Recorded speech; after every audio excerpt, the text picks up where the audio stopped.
looks like the beginning of March may find you feeling a little isolated or feeling a little bit like a hermit.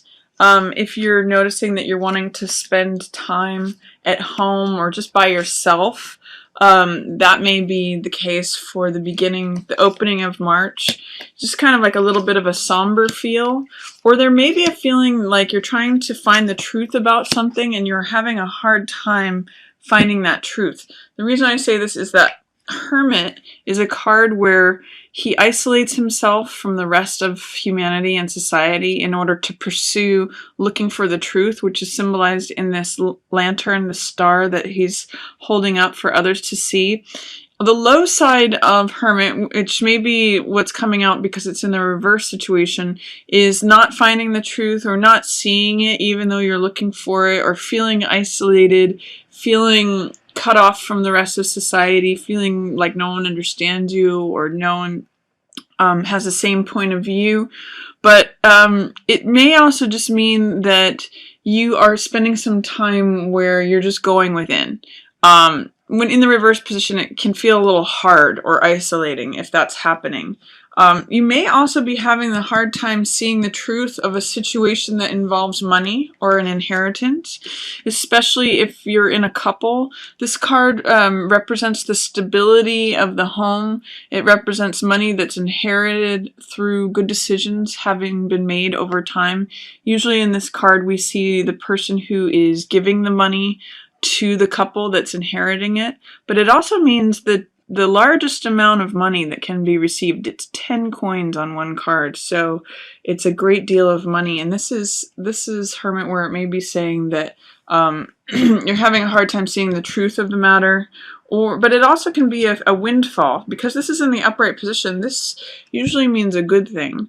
Hermit may feel isolated though because of it. So there's some correlation between a lot of money or unexpected money and feeling a little bit isolated or lonely.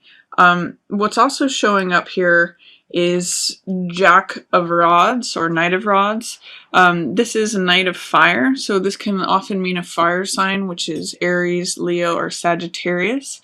And this is someone who's really daring, who's really cocky, he's very courageous. He goes after things, sometimes without considering them. He tends to maybe leap before he looks. In the Rider-Waite, he's up on a horse that has 2 feet in the air. So when this card comes up, feel courageous, feel daring, like tap into the energy of that. Or there may be someone who's an Aries, Leo, or Sag fire sign that shows up for you and is willing to sort of lead your charge. But this is a lot of energy, a lot of confidence. It's saying go for it. It's saying, you know, you're capable, because you may be feeling, you know, with 7 of Rods in the reverse position, 7 of Rods says, I'm at the top, I'm in a superior position, I'm in an advantageous position, and I'm fighting off those below me. You know, this card can often be described as struggle, but I also call this card success despite adversity. So he's in an advantageous position, and even though he's having to fend off people who are trying to either knock him off that mountain, or they may be following him and he's leading the charge. When this card's in the reverse position, it's saying, you know, are you believing in yourself? Are you willing to fight for what it is that you're interested in? Are you willing, even though you're having challenges or struggles or adversity, are you willing to stand up and fight for that? So, because if you are, then you probably will have success. Try to use this powerful fire energy to support 7 of Wands, because, you know, I like that saying that they say when you have a goal in mind, problems are just, you know, they're just obstacles on your path. It's not that you don't get there.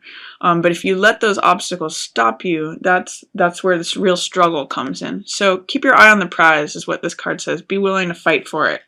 And you've got the energy and the vitality and the courage to do so with this card showing up. Towards the middle of the month, I see that there's going to be some focus on the truth or revelation. This card is Ace of Swords, which is clarity, it's truth, it's victory, and it may be also related to this time that you've taken out away from society. This card usually depicts a revelation of some sort, when everything becomes clear, when the universe hands you this one truth, this one sword. Swords represent thoughts or ideas, and because this is one that is crowned, this is the absolute truth. So this is when it's all like revealed to you. This is when everything becomes clear. So look for, in the middle of the month, some sort of revelation or epiphany, because there's going to be something that becomes very clear. The truth will be handed to you. This card, Eight of Coins, depicts your work. This is usually an artisan card, someone who works away with their nose to the grindstone and creates money. And is usually pretty engrossed and enthralled and happy with what they're doing. So it's interesting that you have this 10 of coins here and then this 8 of coins. It may be, I'm seeing sort of a large accumulation of money. And then I'm also seeing, leaving something behind. Both of these cards are 8s. So 8s are numbers that represent prosperity and abundance.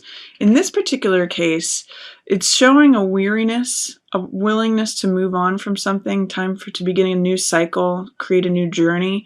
And there may be a point at which you're ready to move on from something that you've put a lot of TLC into. You can see in this card with the 8 cups that they're all lined up and they've been stacked. And, it's something that you've built and invested a lot of time and love and care into.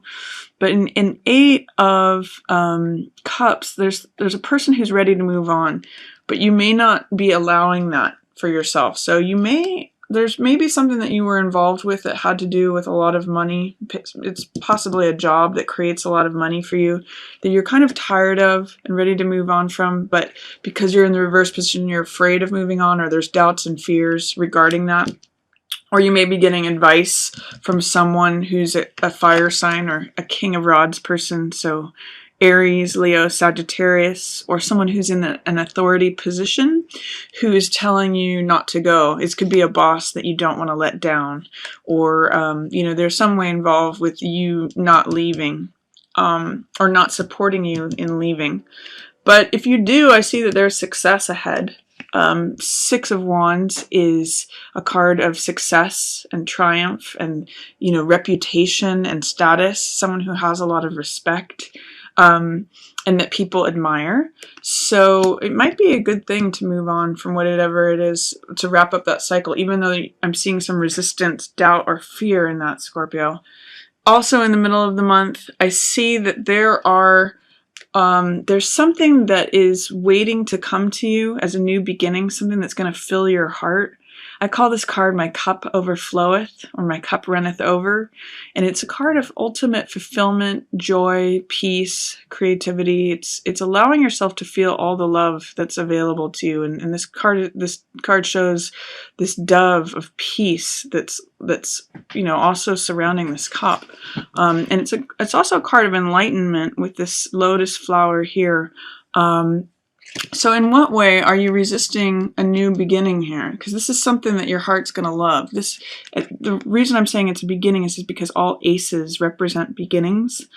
You may have to, in order to access that or correct that, you may have to recognize that you're already enough. You're already, radiant and good enough just as you are. This card is about accepting yourself. It's full of self-acceptance.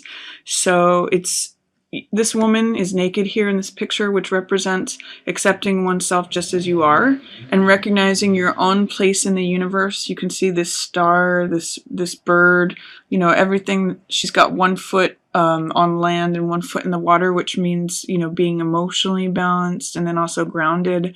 And this card represents having a lot of hope. So when you are hopeful and self-accepting, you may tap more into allowing your heart to be filled, allowing that new love, that new passion, that new joy into your life, instead of just being focused completely on your work, even though you might enjoy it. So whatever it is that you want to leave behind, be careful about listening to the fire sign. He's not necessarily got your best interest in mind. He may have his best interests in mind. So if this is an authority figure who is a fire sign. Take what they're saying with a grain of salt, especially if you're considering leaving something. This could be a job, a lifestyle, a relationship, but something that you've kind of grown tired of, but you're having some doubts about leaving. I do see success ahead for you towards the end of March, especially if you trust yourself with this. This is also saying follow your gut instincts. High Priestess is a card of intuition. It's about knowledge that you just have internally and that you access through the etheric realms. You don't have to talk or study for this. This just comes through your subconscious and your inner knowing. And that actually is going to create a lot of success for you, recognition, status. You can see that this guy has got that winner's laurel wreath from having just won a prize or a race. So towards the end of the month, trust your instincts. Trust your inner knowledge, and it may have some nice returns for you, Scorpio.